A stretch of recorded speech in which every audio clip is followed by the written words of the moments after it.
Well, welcome back to the Pastors Podcast. I'm Jill. And I'm her dad, Greg. Greg, Dad. Yes.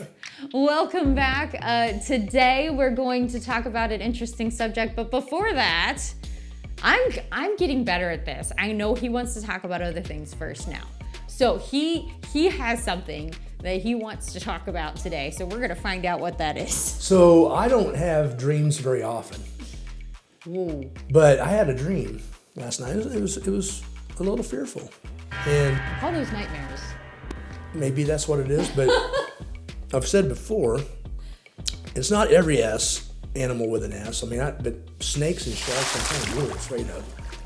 Squirrel. I'm not afraid of squirrels. I'm not afraid of slugs or snails. So I can't say every animal that has an S I'm frightened of. Shellfish or whatever, right?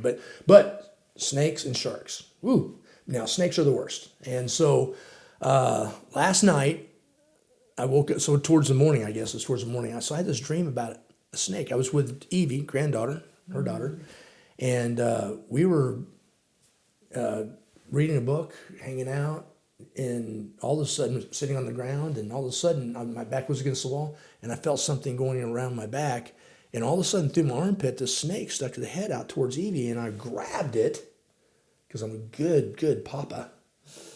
And I'm like, run, Evie. And she's like, huh? I'm like. She likes snakes, by the way, in real life, so. I said, run away. So finally she runs away. And then I'm calling for my grandmother, who passed away at 95 years old. Yeah. And It's been years. I'm calling for her, calling her granny, bring the axe, got it. And so I'm going, right?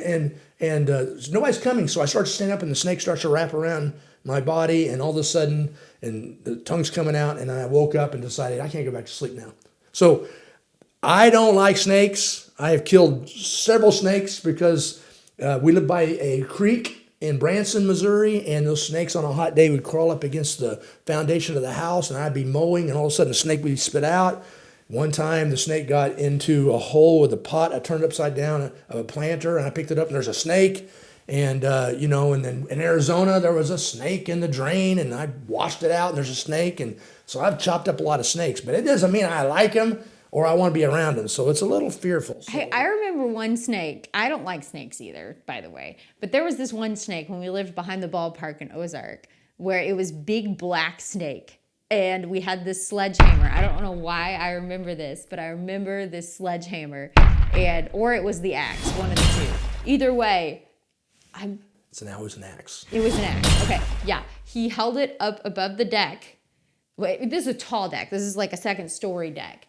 And he drops it, and it lands right on the snake, and then he goes down there, picks it up, and cuts its head off. I don't know why I remember that one, but I was in grade we school. have some snake people watching this today that goes, you guys are nuts. Snakes get rid of mice. Why would you cut your snake up? So I get that whole thing, but I'm not into it. So I don't want to see him. That was very frightening, Yeah. but I'm awake now. I'm not frightened anymore. And you got a lot done, you said. You got up early because you couldn't go back to sleep, so you did a lot of I things. accomplished a lot in a few hours this morning. But that doesn't mean that it wasn't scary and chaotic when it was happening. So we want to talk today about not being afraid of leading through the chaos. Leading Yes. through the chaos. The snakes in your life. No, we're past that. Oh, okay. The chaos. No more snakes. He's done with the snakes. There's no snakes. There's just a plant. All right, leading through the chaos. So this is a good one, and this is actually something we've talked about this by many names, you and I, before, especially when things got chaotic. And I love to say that I honestly thrive in chaos. That is, and I think you probably do too a little bit because of something that we're going to talk about today. But we kind of do it intuitively, but it's fun because it makes it a puzzle and just a little more exciting. So I want to put that disclaimer out. I really enjoy chaos. I think it's fun, but don't be scared of it because what we're going to talk about today is really going to help you. Yeah, I think it can be in your personal life. It can be in your corporate life. And I think some people will avoid it a little bit, going, I don't know how to deal with it, right? But I've had people call me the organizer of chaos, and I'm not a great manager. I'm better at troubleshooting and fixing things, and then breaking it apart, putting it back together, and handing it to somebody else to manage or lead. But I think when you see chaos, when I see chaos, I always try to look at this and go, okay, how does this look 2 or 3 years down the line? Yeah. And then we talked about this maybe before, but then I work my way backwards to the chaotic moment today, and then I practice every decision, could Yeah. be curvy, hilly, to get to that 2 year moment. So Right. every decision is going towards how it is fixed. However, there are moments of chaos that you're like, I don't know how this really works yet. And so every time I get into a chaotic organization or a chaotic moment or a situation, and I don't know what it looks like a couple years out, then I want to be part of all of it. And I don't micromanage, but if you're going to take care of chaos and get rid of chaos in this moment or situation, Yeah. you got to get into it. You got to dive into it, and you got to see everything you can see about it. And when it's fixed, then you can let it go and let somebody else take care of it. But if you're going to lead through the chaos, Yeah. you got to get into the chaos, right? Yeah. And we talked about this before, and I think Jill's going to put some things up here for you on this. But if you'll do this, and I've done it long enough now, I don't need to have it on paper anymore. Yeah. I just automatically, when I see chaos, and I think you do too, you automatically start asking these 4 intuitive questions. Yeah. And it can be any decision, honestly. It doesn't have to be like a chaotic moment. This is just a good problem solving thing. True, it is, but this is the tool I also use in the Yes. chaos. So, you'll see the grid. It'll say, what's right, going to keep it. What's wrong, you're going to Lose it. lose it. And if it's missing, you're going to, You're going to add it. right? And if it's confusing, you're going to need to Change it. change it, right? So we'll break those things up and give some Yeah. examples in that. But that's if you write those down, Yeah. and it's really a great team exercise. You can actually take one subject or the vision of a mission of the organization, do a team retreat, put this thing on the wall, get 20 or 30 people in the room. This thing could last all day, really, if you wanted to, on the subject, on the mission, on the vision, Yeah. on a new strategy you want to transcend and get everybody to get the buy-in a little bit, and also get additional information. That's a great after event recap, too. If you Yeah, want put to that do on the wall. Yeah. Ask questions, make notes. But in this moment, we'll go back to the chaos. In the moment when you see and you're getting into it and you're not sure what it looks like a couple years down the road yet to work your way backwards and you're playing forwards, all of a sudden you're going, this is chaotic and I got to figure it out. So what is right? Yeah. What's right? So what's right? So if you look at this and, if you're saying, hey, if you're a Christian organization, you're like, what's right? We're promoting Jesus. They're going to want to keep it. Yeah. Right? I mean, obviously, if you're saying, hey, what's the personnel, the team that's assigned to this? Is that the right team? If it's the right team, you're going to keep it. Yeah. Right? But then you go over to the other side of the grid, and if it's wrong, Yeah. and a lot of times wrong, when you write it down, it's more like, well, maybe that's missing, maybe that's confusing. So you can also work inside this, and you can feel free to have an eraser and make changes Yeah. and put it in the grid, but it has to fit somewhere in the grid. But wrong, it may be the wrong team member. Like if you look at this, you say, I don't think we have the right people on it. Then what you're going to want to do is You're going to want to get rid of that. you're going to lose it. You're going to want to. Maybe it's a different person, so that could go to change it. Like he said, a lot of things seem wrong at first, but most of them, like he said, end up in the confusing or missing category. So be willing to be flexible. So it doesn't mean when you say you lose it, you have to let that person No, go. yeah. But you may want to reassign that person to a different area. And then if you turn around and you walk through then what is missing, right, you're going to want to You're going to want to add it. add it. And that could be nobody's assigned to it, so let's add people to it, right? Yeah. Maybe a clarity, right? You're saying, okay, there's not been a mission statement or a vision statement for this, then let's add it. Right. Right. What are some other things you can think of that if you have missing? So Yeah. So, like, for example, like you can go back to my creative days. If you have a whole team of creatives leading a bunch of creatives and nobody is organizational at all, there's no project management, you're like, okay, we're missing the administrative piece of this because nothing's really getting done and all these projects are late. That's because nobody is, administratively minded. We're missing that. Let's add it into that department. That could be a way to add something as well. So I think there's a lot of things in an organization or a family. I mean, if you turn around and say, okay, as a family, you can say, what's right about this? Well, I got the right spouse, I got the right kids, I got the right, and then you might say, well, what is wrong? Well, we're not spending time together. Lose that, or you're saying, hey, I need more time, then add that time, right? So you can do this as a family or as a corporation. But I feel like probably I think there's some things I add. Yeah. There's not a lot of things I lose. There are some things that don't make sense and you want to lose it, but I spend probably the balance of my time on what's confusing. Right. So, is the mission statement too wordy? Do I have too many people assigned to this task? Right.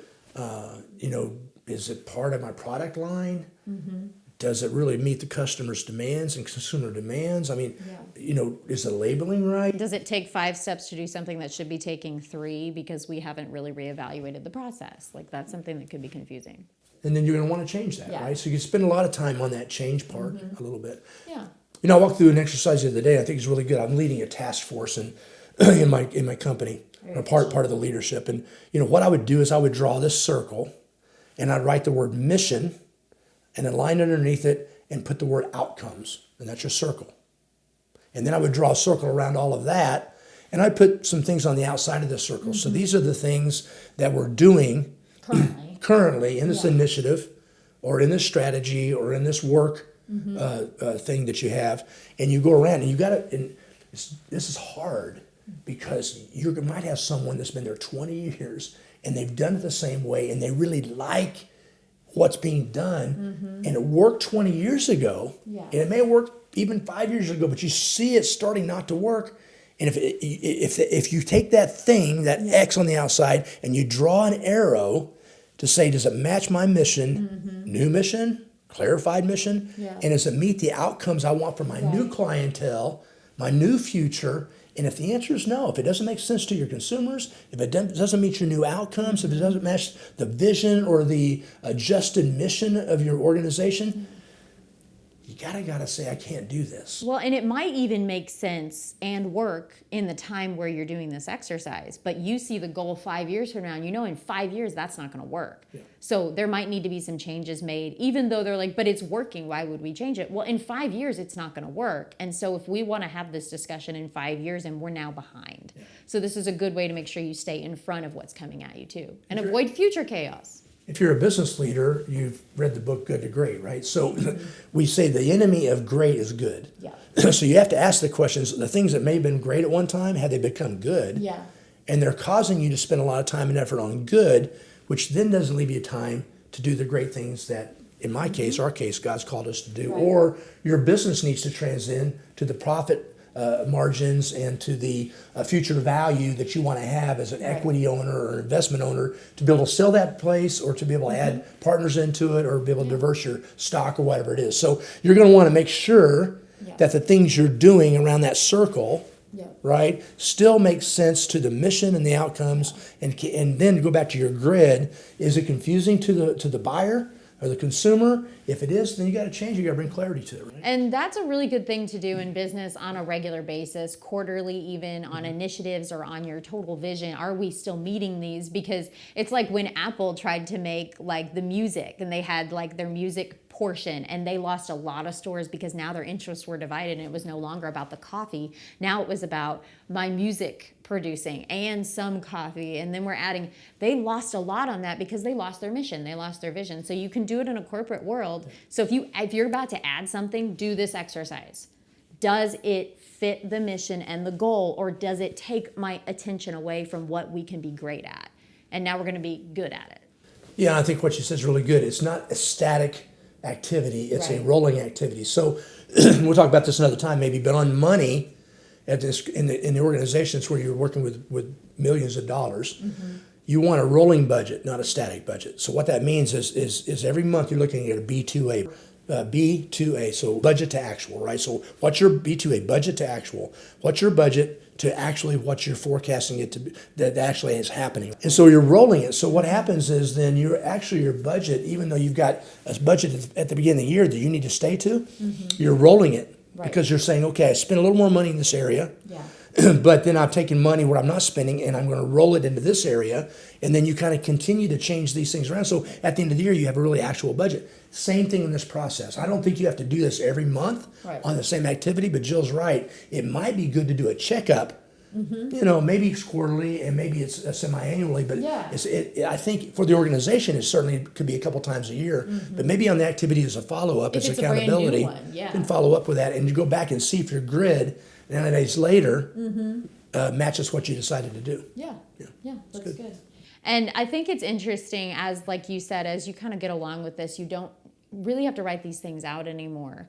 They just kind of become how you make the decision. So one kind of funny story as you were talking, a moment of chaos. So the way I used to work when I was at the church, I would run a lot during the services because there would be things that need to be done and you have to do them quickly. So I always wore tennis shoes. Well, when I became the executive pastor, I remember this one time I was like, I don't have to run. I can sit and I don't have to run. So I wore these heels that were like that tall and really skinny.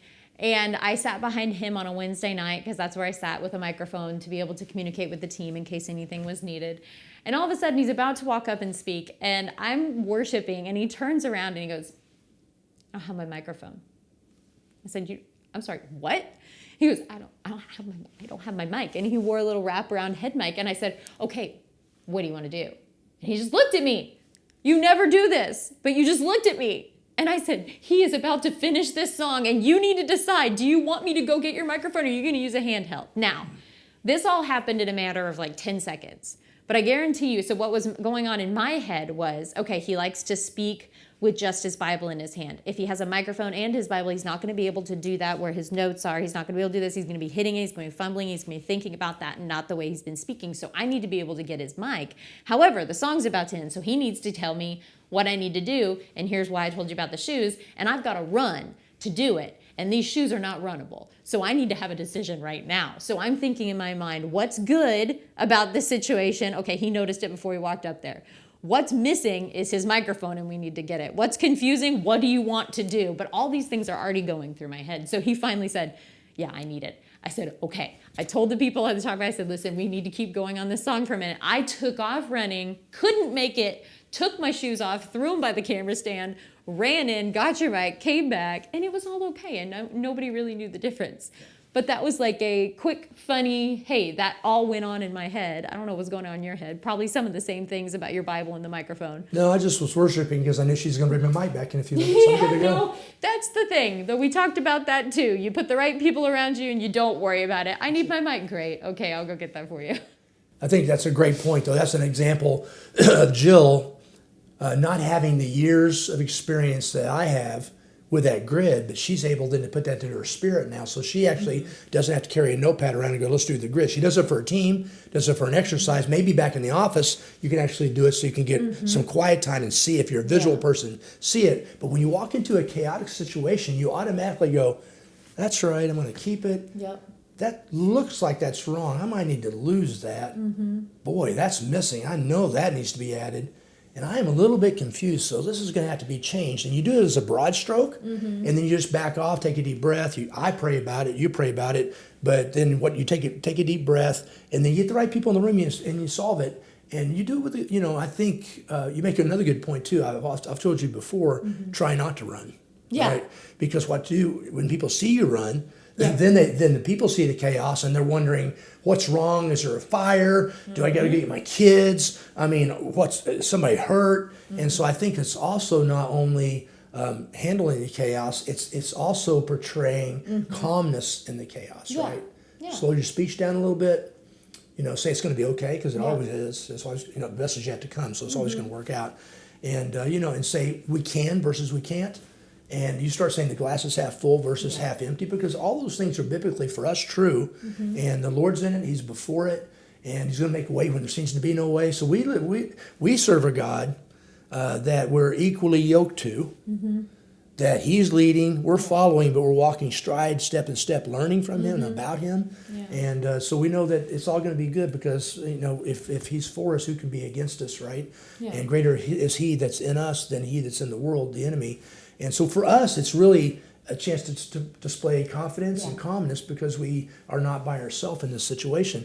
But if we can do that for our people around us, whether they're Christian or not Christian, it brings a real tone to the room, right? It does, yeah. So when you are able to say, you know what, I'm not afraid of chaos. I'm going to step into chaos. I'm going to start looking through the lens of this grid. I'm going to sit down and make sure my mission and outcomes are still able to achieve all the things I've done in the past to achieve in the future. There's a real confidence in that, and therefore you become very confident in leading chaos, and actually you might even enjoy it like we do. Yeah. So just keep your mission in front of you. That's what guides everything you do. So that, this grid just becomes you hearing people ask the same question over and over. And you're like, is that confusing or missing? Like, you're going to notice that. And so these things are just going to happen. So embrace the fact that not everything's perfect. But the way to do that is to know where you want to go, and how you're going to get there is going to be determined by the questions that you ask when you bring up, hey, what's my mission? So keep your mission in front of you, and you're always going to be able to know which way to go in chaos. Enjoy leading through the chaos. Yes, because it is really a whole lot of fun.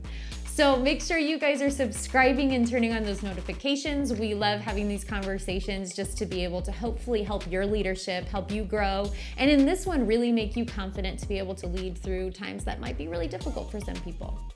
So make sure you hit up the website, becomingresources.com, for more content that can help you with your leadership, and have fun leading in chaos.